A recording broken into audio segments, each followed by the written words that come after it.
Welcome to our step-by-step tutorial on how to make a playlist on YouTube. Whether you're a music enthusiast, a content curator, or simply looking to organize your favorite videos, creating playlists can enhance your YouTube experience.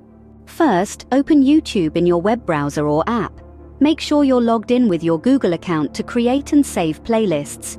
Start by finding a video you want to add to your new playlist. You can use the search bar to find specific videos or browse your recommended videos. Below the video, click on the Save button. Here you'll see the option to create a new playlist. Click on it.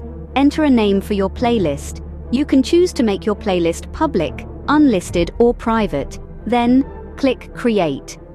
To add more videos to your playlist, simply go to the videos you like, click on the Save button, and then select your playlist from the list. To view or edit your playlist, go to the Library tab on YouTube. Here you'll find all your playlists. You can add or remove videos, change the order of videos, and edit the playlist's title and privacy settings. And that's it! You've successfully created a playlist on YouTube. Playlists are a fantastic way to organize your favorite videos and share them with others. Enjoy curating your own collections. Thank you for watching our tutorial. Don't forget to like, share, and subscribe for more helpful guides. Happy playlisting!